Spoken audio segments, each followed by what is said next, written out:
What's up, guys? Welcome back to my channel. So I'm here today to talk about The Real Housewives of Beverly Hills, Season 12, Episode 24, Reunion Part 3. So, yeah, be sure to like, comment, subscribe, and I'll jump right into it. So we awkwardly start out by kind of discussing the ladies' sex lives and dating lives, specifically Sutton and Erika. Those are two that kind of, that those respective subjects came up with.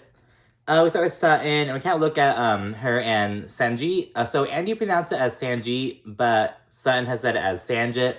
I'm sure it's Sanjit, but I don't know. Anyways, and then they talk about how she was wearing like that cat sweater during their date, and how she like referenced how her leg was itchy because of her neuropathy and shit. So just talking about Sutton's awkwardness, and she shares that they're still friends. It's kind of being coy about it. Then we get to Erika, who she says her sex life is great. She just got laid the night before. And yeah, she says she has a roster of friends with benefits, like a team.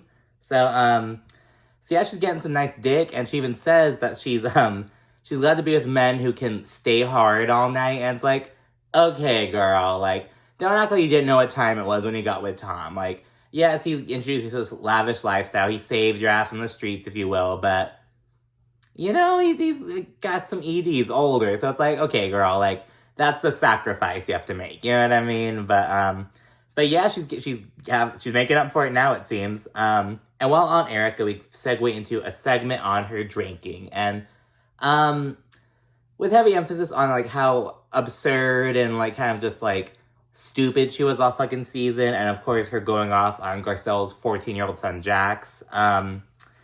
Erika says that she was numbing pain and was basically drinking to escape her woes. And now looking back on it, she says that like her reaction is almost like, who is that person? Like, she feels like a totally different person. So hopefully she's kind of out of that stupor, you know, it's just like a phase, if you will, that was just caught on, you know, national TV. But yeah, she says that. And then Garcelle, she straight up asked Erika why she spoke to Jax like that at her party. She's like, why don't you speak to Mauricio like that? Why don't you speak to PK like that? Why don't you speak to any adult? Like, why my son? And Erika says, she's like, look, I didn't target Jax. It could have been anybody. It was just me being stupid. And she says that, like, it didn't come from malice. It didn't come from, like, a mean place. It came from an irresponsible place, as she says. So, yeah, she says that. And then Andy points out that Kyle and Dorit, they actually laughed about the interaction Erika had with Jax. It was a sit-down with Kyle, Dorit, and their husbands, Mauricio and PK. They're all sitting around, hanging out, and they're just like, Kyle brought it up, I believe. Kyle was like, oh, did you see what happened between Erika and Garcelle's 14-year-old son? She told him to fuck off, and they're just laughing about it. Mauricio said, oh, I'm glad they did that, or she did that. Some dumb shit like that, and Andy says that it was unsettling to watch. So it really was. It was like, what the fuck? And you know that, like, all these bitches would be crying if, like, it were one of their kids. It was like, okay, like, shut the fuck up, you know? Kyle says she didn't know how bad it was until the episode aired, and Dorit, who was right next to Erika when it happened, she said that she was shocked and disgusted, but it's, like, not adding up because, like, Garcelle calls her out, she's like, why didn't you say anything in the moment? And Dorit's like, oh, I did actually, and Garcelle's like, oh, you said he's getting flowers for his mom. Like, what the fuck is that? Like, Garcelle's saying, like, you didn't reprimand Erika. You know what I mean? And Dorit's like, oh, I did say something. But it's like, you didn't reprimand her for her actions. You just, like, you explained what Jax was doing, I guess, but you didn't, you know, address Erika's behavior. So, yeah, it's just not adding up. And again, it's like, I get Kyle who being like, oh, I wasn't there. But again, it's like, well, what about that story is even funny? Like, maybe the tone, maybe Kyle was like, oh, yeah, Erika was like, oh, fuck off. Like, trying to be funny, but it's like, that's not even funny, you know what I mean? That's kind of like, girl, like, I don't know, it's just kind of weird. But yeah, so Garcelle's calling them out on that, and I agree, it's like, I don't know, Kyle and Dorit, it's like, it's some serious, like, side-eye kind of shit. It's like, what the fuck, you know what I mean? And, yeah, I don't know, they're both at fault. Kyle brought it up in the conversation, but again, Dorit was there when it went down, so it's like, what the fuck? You know what I mean? I don't know. Andy then brings up that a lawsuit against Erika was recently dismissed. And Erika says that Sutton was actually the first one to congratulate her and text her, so it seems like things are all good between Erika and Sutton now, thankfully, I guess. Yeah, and Erika says that, there could be victims, but they're not my fucking victims, so that's where Erika's coming from. She kept basically doubling down on her shit from the season, and she explains what she meant when she said, oh, I don't give a fuck about anyone else but me right now, and she says that, like, oh, when a plane's going down, you have to put your mask on first before you help other people, that whole analogy. Andy then asks the whole group if Erika's her own worst enemy when it comes to her defense, and Kyle says yes, and Erika then responds and says that she needed Kyle to be more neutral as her friend, and Erika basically feels like Kyle was doing too much by saying, oh, there are dead bodies, like, in her shit in Aspen, basically. Kyle says that Erika was out of control, and she's like, I am your friend, but, like, you left me no other choice, basically. Erika just says, I was angry, and I needed you as my friend to, like, step back, basically. Andy asks Erika if she sees Kyle's perspective now after watching the season, and Erika says no, and Kyle brings up how she and others have caught mad heat for defending Erika, and Erika's like, what the fuck, don't bring it up against me, and Kyle's like, no, I've defended you, and other people in this group have defended you, and it's gotten us heat, so don't fucking act like, you know what I mean? So Kyle's kind of getting frustrated with that, and Kathy's not even on the stage yet. It's like, oh, girl, like, and side note, this whole, like, all the promo for this episode was all like, oh, Kathy's coming out to slay these hoes, she's coming out. And it's just like, I don't know, Kathy has made herself look like a fucking old, entitled ass, like, you know what I mean? It was just like a lying ass. It was just, oh my goodness. She didn't come out good. I'm just gonna say it right now. Anyways, but she's not even on the stage yet. Erika then says she's gotta do what she's gotta do, and, fuck all the backlash she's getting, she's just gonna do her thing. So yeah, that's what she says, and Andy then brings up the earring debacle, and Erika says that they're on appeal for legal reasons. So she acknowledges that she got them taken away, but for legal reasons she's kind of, sort of trying to get them back, but she's on appeal. She's appealing the decision to take them away, basically. She doesn't further elaborate at all. She just repeats, we're on appeal for legal reasons, and just repeats that whole shit. Andy's kind of like, okay. Andy then asks if anyone would have kept the earrings, and everyone says, I would have given them up voluntarily. I would have given them up. I wouldn't want them. So yeah, Lisa Rinna didn't say anything. It's like, would Lisa Rinna keep them? But I don't know. And then Andy, he asks Erika if she misses her old life. And Erika says, she's working it out. She has a job. She's figuring it out and doing the best that she can. And she will be fine. Then she gets emotional. She actually needs a tissue. That's the most emotional we see Erika get. Just kind of on the brink of, like, maybe like a tear. You know what I mean? That's as much as we get from Erika. But yeah, it's significant, I think. Andy calls break. We see Kathy Hilton enter. And Kathy, she kind of comes in. She says hi to everyone. Rinna and Erika are noticeably silent. Kathy sits down in between Kyle and Garcelle, and then she addresses Rinna and Erika, being like, hi, girls. And it's like, okay, Kathy's coming out and just fucking ready, but she falls flat. I'm just saying, like, I don't know if she falls flat is the right word. It doesn't land like I thought it would. You know what I mean? And it just came out with me actually not liking, like, I liked Kathy more going into the episode than I liked her coming out of it, if that makes sense. Anyways, we jump right on into the Aspen shit with a whole little montage, the same montage we saw in this part 2 trailer, I believe. If not, it's not the same, it's very similar at least. And we all see how hard Rinna and Erika went, despite how Kyle felt. After the montage, a viewer is defending Kathy's right to basically promote her tequila brand, because that was another thing. Aside from her meltdown, people were also talking shit. So by people, I mean Rinna and not really Erika on this. It was more Rinna. But everyone on a lot of others were kind of like, okay, girl, because Kathy kept on trying to promote her tequila and shit, and everyone defends her right to do it. And Kathy says that Rinna ordering 818 at Kimosabe got her upset at Kyle, actually, because I believe the question was, did you get upset at Lisa Rinna? And she's like, no, I got mad at Kyle. And Kathy's entitled ass explains that she got upset at Kyle because she was like, oh, there's a bar at Kimosabe. I'm thinking Kyle must have scheduled a tasting for my tequila at Kimosabe. And when Kathy found out that that wasn't the case, and people were instead ordering Kendall Jenner's tequila, she got upset at Kyle because she was disappointed, basically. And it's like, what the and she's acting like, oh, a tasting for my tequila. Like, bitch, are we gonna take shots of your tequila? It's like, she's acting like she's fucking coming out with this, like, line of fucking different, like, wines or, like, fucking bourbon and brandy and different whiskeys and shit. It's like, it's one tequila. You know what I mean? And it's like, yeah, sure, like, it's a fucking shot of liquor. You know what I mean? It's like, girl, calm the fuck down.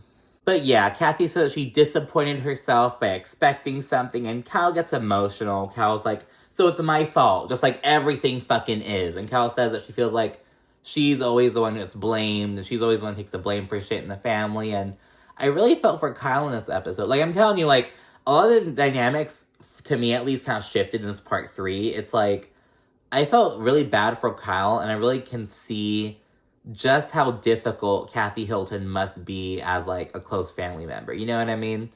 And yeah, Kathy says, no, it was my fault, but just kind of trying to cover her ass, essentially. Andy asks what exactly pissed Kathy off in the Aspen Club later on that night. Kathy was basically being a Karen over the DJ and the club manager not catering to her, not sucking her dick and kissing her ass and shit. She said that, like, she was trying to get the DJ's attention, asked to request a song, but he didn't notice her, so she got upset. She went to the manager to ask him something, if she could request a song. He was like, no, it's packed. It was like, someone said, I think it was Lisa Rinna or Erika, they said there were like 200 people in the club that night, allegedly. And he was like, no, we can't really do that shit tonight. We can't do requests. It's too busy. And Kathy, she said some shit like, oh, well, I've been in this club sporadically over the past, 30 years, and they always take, just being a dumb bitch about it, not taking no for an answer. And the manager got pissed and was like, oh, where are you from? She's like, LA. And he says, go back to LA then. And Kathy, and bitches say that all the time. I'm from the desert. I'm 3.5 hours from LA. Bitches say that all the fucking time. You know what I mean? It's like a thing. Not so much that we're more closer to San Diego, but more in the high desert. People always say that shit. But yeah, just being a dumb bitch about it. And Kyle adds that Kathy was really mean to her after the fact. Kathy went up to Kyle and was like, let's go now. Just being a dumb, Kathy was pissed, allegedly. Andy asked what the others saw, and Erika says that Kathy, as she walked up, and Erika was like, oh, what's wrong? And Kathy said, oh, that DJ's an old fucking F slur, the gay slur. Kathy denies this, and she says that she has more credibility than Erika, and it's like, well, Kathy, you lie. She got caught up in a lie. She gave an interview and denied going off in the club, but that really did happen. So Kathy got caught in one lie already. She gets caught in another lie later on because she denies sending the text to Lisa Rinna, and it's just being stupid. It's Kathy's a fucking lying ass bitch. I'm telling you, that's what's coming off as. She does not look good. Andy says that HR investigated the matter and basically found it was a she said matter. No, there's no proof. It happened in the club, no cameras, it was just between them. So obviously nothing come of it. So yeah, they then dive into Lisa Rinna's allegations of what Kathy said. Kathy said that she thought her and Lisa Rinna's Sprinter van conversation was in confidence, essentially, and she said that Lisa Rinna was egging her on, which I totally believe. So Kathy said some shit do you remember saying, oh, Kathy, I get it, you're preaching to the choir? And it's well, of course she did. I wouldn't expect anything. I knew that happened before. You just assume that. So, of course, Lisa Rinna egged her on. She's trying to get all the most juice she can out of you. Yeah, then Kathy says that Rinna has a problem, and she takes out her phone to deny the text. She sent Rinna, she's like, oh, and those texts you sent, they're not on my phone. And Lisa Rinna's like, are you calling me a liar? And Kathy's like, well, they're not on my phone. And it's you dumb bitch. You deleted them. It's so stupid. It's just an old, she's just so, you know what? It was just so bad, honestly. And Lisa Rinna takes out her, they both give their phones to Andy. Essentially, he's oh, yeah, they're on Lisa Rinna's phone. Lisa Rinna didn't delete the text, but, yeah, Kathy did. So it's being dumb, and there's more Aspen talk. and just Kathy trying to cover her ass. And it's like, I don't believe anything out of Kathy's mouth at this point. I believe it in prior week and a few episodes ago. I was like, I'm kind of taking Kathy's story, but it's like, I'm kind of seeing some more validity to obviously, Lisa Rinna is going farther with it and over-exaggerating and doing too much when it comes to Kyle's feelings on it, but I think she may be I'm starting to kind of believe more Lisa Rinna's side of it. I don't know, man. That's why it was a fucking trip. And yeah, Kathy says that Lisa Rinna needed drama because her contract's coming up. And it's like, well, yeah, everyone's contract is coming up. Like, I don't know, maybe she thought that Lisa Rinna was getting, like, stale. I don't know. Because, like, they renew the contracts every year. You know what I mean? Like, everyone's contract is literally coming up. Maybe she meant her contract was on the line, like, at risk of being, I don't know. But, yeah, and she points out Lisa Rinna she also went after Kim, Lisa Vanderpump, Camille Grammer, and so that Rinna is mean and the biggest bully in Hollywood, as we saw from the memes. Rinna says this is between Kathy and Kyle, all of a fucking sudden. But she originally got into it because Kathy attacked and abused her in Aspen. Lisa's pulling a fucking crystal. But Rinna says that she's absolving herself in the matter now. She's like, I'm out of it now. It's like, well, yeah, it's the last episode of the season. Like, I'd hope so. Like, I'd hope you're out of it now. You got what you needed from it. Rinna then said that Kathy traumatized her and was worse than Kim. And she said that she saw the devil in Aspen. Kyle is very emotional at this point.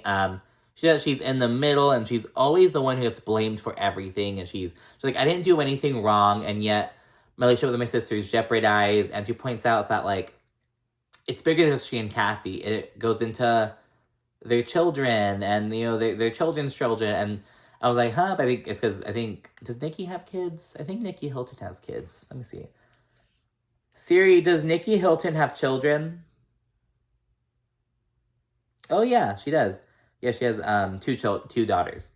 I was like, I don't think anyone have kids. I was like, wait, I think Nikki might. But yeah, anyway, so Kyle's like, it's bigger than us, and she's like, basically, like, it's unclear if Kathy's gonna go to Farrah's wedding in the spring. So yeah, and Kathy's she says that Kyle's acting like a martyr, just being really cold and shit, and it's like, God, their mom, Big Kathy, fucked the Richards sisters up. Like, honestly. Like, she set them up in some ways, like, get them in the mindset to marry rich and shit, be successful, but damn, they're really, like, I'm really curious on what Kim, like, this has to be hard on Kim, too, I'd imagine, you know, she's not in the show anymore. But yeah, Kyle's super upset. She's trying to, like, talk with Kathy, but Kathy's being really fucking dumb, to be honest. Kathy's, like, clearly upset with Kyle, and she's, like, fakely, you know, she's like, oh, yeah, we're sisters, we'll work it out, and they hug and shit. And then Andy calls break time again. He dismisses Kathy. And then we see Kyle being like, okay, Kathy, I can tell that you're upset. Like, what is it? What are you mad about? And Kathy's like, you didn't say 2 words. Like, you didn't say anything. And then she gets up and leaves. Like, didn't say anything else. And it's like, oh my God.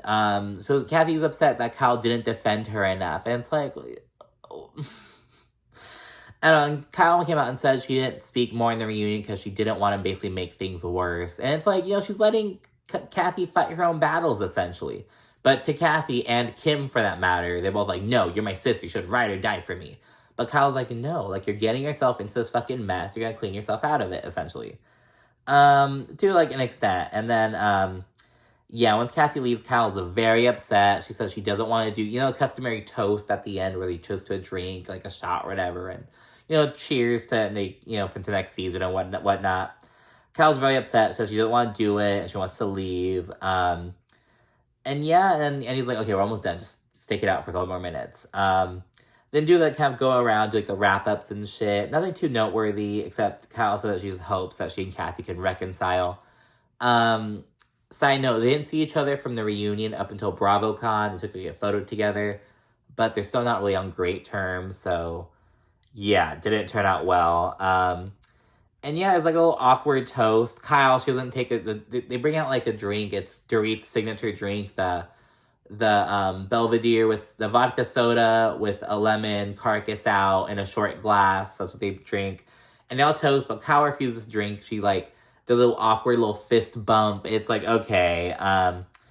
And yeah, and then she hightails it the fuck out. She gets the fuck out of Dodge. Kyle, she's really upset that things, she feels like things might not get fixed with Kathy. She feels like things are much worse now than before, so it sucks, you know, it just showed, like, there's like Kyle's going through with Kathy, and the shit that, like, Melissa Gorga is going, not Melissa, excuse me, Teresa Giudice is going through with Joe Gorga. I don't know why I mentioned Melissa. That whole family dynamic, it's like, this show's just not good for family members. You know what I mean? Like, one can be on, but, and, you know, not no others, you know, but, yeah, that is the end of the episode and the end of this season of Beverly Hills. We made it, guys. So, let me know what you thought about this season. What do you expect going to season 13? And stay tuned for more. I'm currently recapping Salt Lake City and Potomac, and we'll soon get started off on Miami. Thank you so much for joining me on this journey, and stay tuned for more. Thanks again. Bye.